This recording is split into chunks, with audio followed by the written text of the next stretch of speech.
अस्सलाम वालेकुम। तो वेलकम है आप सब लोगों का आज के हमारे नेक्स्ट के लेक्चर में। कल हमने जो है वो डिस्कस किया था शेप इफ़ेक्ट्स के बारे में, मीन्स कि हमने शेप इंसर्ट कर ली थी और शेप इफ़ेक्ट्स तक जो है वो हमने स्टडी कर लिया था।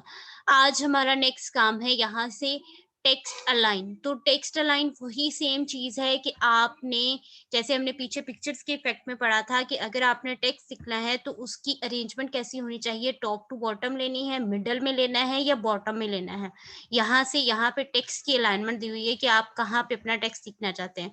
उसके बाद ये है आपकी, जो आपने ये शेप इंसर्ट की है, जो आपको नज़र आ रही है, वो शेप आप किस पोज़ीशन पे रखना चाह रहे हैं। तो ये सारी चीज़ें जो हैं वो उसकी शेप की पोज़ीशन को शो करेंगे कि आप अपनी मर्ज़ी से शेप कहाँ रखना चाह रहे हैं। ये पोज़ीशंस हैं उनकी, ठीक है? ये सेम वही वाला इफ़ेक्ट है जो हमने पिक्चर में पढ़ा था, पिक्चर की में। यहाँ पे फिर रैप टेक्स्ट भी सेम वही है कि आपने अगर टेक्स्ट लिखना है तो किस फॉर्म में लिखना है।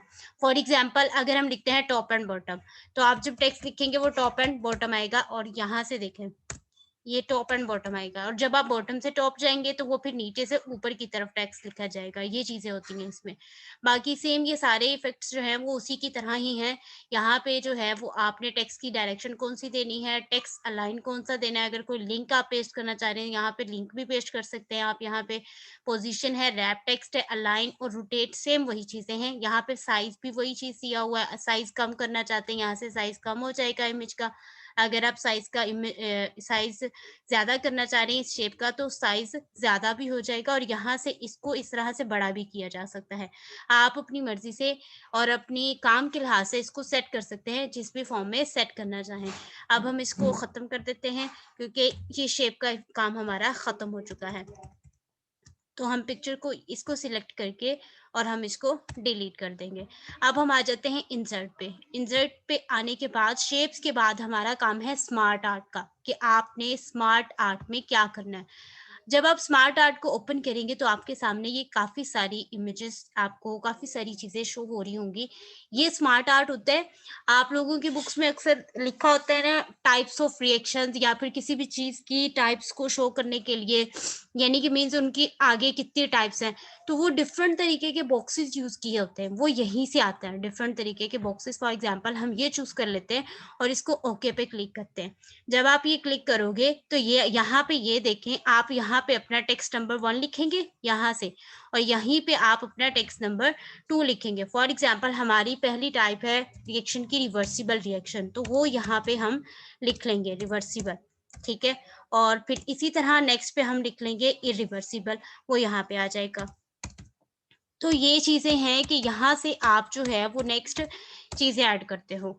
अब इसमें भी सेम वही चीज़ है कि अगर आप चेंज शेप करना चाह रहे हैं तो अपनी मर्ज़ी से आप शेप चेंज कर सकते हैं। जैसे फॉर एग्ज़ाम्पल यहाँ पे ये आपको शो हो रही है ना कि ये शेप ये है, आप इसको अगर किसी और शेप में करना चाह रहे हैं तो यहाँ से आप कोई भी शेप चूज़ करके उस शेप में इसको कन्वर्ट कर सकते हैं। ये देखिए कन्वर्ट हो चुकी है। फिर लार्ज करना चाह रहे हैं तो लार्जर हो जाएगी, स्मॉलर करना चाह रहे हैं तो ये स्मॉलर हो जाएगी। फिर यहाँ पे इनके डिफरेंट तरीके के स्टाइल्स दिए हुए हैं कि आप अपना टेक्स्ट का स्टाइल कौन-सा लेना चाह रहे हैं, कलर्स वगैरह दिए हुए हैं। और अगर आप ये नहीं लेना चाह रहे तो शेप फिल का ऑप्शन भी होता है कि आप शेप को किस कलर से फिल करना चाह रहे हैं, अपनी मर्ज़ी से कलर फिल कर सकते हैं। वही मीन्स के जब आप एक शेप इंसर्ट कर लेते हो तो उसके आगे बाकी जो भी ऑप्शंस आते हैं वो सेम होते हैं। जैसे पिक्चर्स में थे, शेप्स में थे, यहाँ भी वही चीज़ें हैं कि आप डिफरेंट तरीके के डिज़ाइन यूज़ कर सकते हैं और बहुत ही मज़े-मज़े के यहाँ पे फीचर्स हैं। टेक्स्ट को भी फ़िल किया जा सकता है कि आपने टेक्स्ट किस कलर का लेना है, वो भी आप कर सकते हैं अपनी मर्ज़ी से कि पिक्चर पे आपने अगर कलरफुल पीछे लिया है, बैकग्राउंड कलरफुल है, तो आपका टेक्स्ट भी इस तरह का होना चाहिए कि वो नज़र आ जाए। वो आप अपनी मर्ज़ी से कलर सिलेक्ट कर सकते हैं, जो भी आपको बेस्ट लगे। तो यहाँ से टेक्स्ट का कलर है, टेक्स्ट की आउटलाइन है और फिर टेक्स्ट के इफ़ेक्ट्स भी हैं कि आपने टेक्स्ट का इफ़ेक्ट कौन-सा लेना है। ग्लो लेना है, 3D लेना है, वो आपकी मर्ज़ी है। जैसे ये देखें, तो आपने अपनी मर्ज़ी के हिसाब से जो आपकी उस पिक्चर पे सूटेबल लगे, अच्छा लगे, आपने वो चूज़ करना है, ठीक है? जो नज़र भी आए। तो ये चीज़ें होती हैं टेक्स्ट में। यहाँ पे ये देखिए टेक्स्ट के और भी बहुत से इफ़ेक्ट्स हैं जो आप चूज़ करना चाहें, आपकी मर्ज़ी है। ये देखिए ये लिखा हुआ है।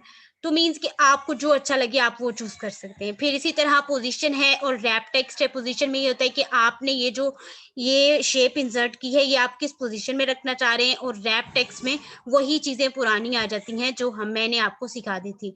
जब अब नेक्स्ट आ जाते हैं हम स्मार्ट आर्ट के बाद आ जाते हैं चार्ट पे। जिस तरह आपने स्मार्ट आर्ट को इंसर्ट किया है, इसी तरह आप चार्ट को भी इंसर्ट करते हैं। आप अपनी मर्ज़ी से कॉलम वाला लेना चाह रहे हैं, कॉलम वाला आ जाएगा, लाइन वाला लेना चाह रहे हैं, लाइन वाले आ जाएँगे। यहाँ पे डिफरेंट तरीके के पाई चार्ट लेना चाह रहे हैं, पाई चार्ट आ जाएगा, बार चार्ट लेना चाहें, एरिया वाला लेना चाहें, जो मर्ज़ी आप जो है वो चार्ट लेना चाहें, यहाँ से इंसर्ट कर सकते हैं अपनी मर्ज़ी से। फॉर एग्ज़ाम्पल हम ये करते हैं तो यहाँ पे ओके का बटन क्लिक कर देते हैं। जब आप ओके का बटन क्लिक करेंगे तो यहाँ पे ये देखिए चार्ट शो हो गया है। अब आप अपनी मर्ज़ी से जो चार्ट पे जैसे डाटा लिखा होता है, हमने वो इंसर्ट करना है। कैटेगरी 1 में क्या लिखना है, फिर उसकी सीरीज़ 2 में क्या लिखना है, उसकी सीरीज़ 3 में क्या लिखना है, ये सारा डाटा होता है। वो आपने खुद अपनी मर्ज़ी से इंसर्ट करके और फिर जो है वो उसका इसको इंसर्ट करके एडिट कर लेना है, तो वो आपका ग्राफ बन जाएगा। इसी तरह ग्राफ के और भी बहुत से फीचर्स हैं, लेकिन आज का लेक्चर हम यहीं पे ख़त्म करते हैं, क्योंकि अगर आपको ज़्यादा बताया जाएगा, तो फिर आपको कन्फ्यूजन हो जाएगी। इसलिए हम आज का लेक्चर यहीं पे ख़त्म करते हैं। Thank you. अल्लाह हाफ़िज़।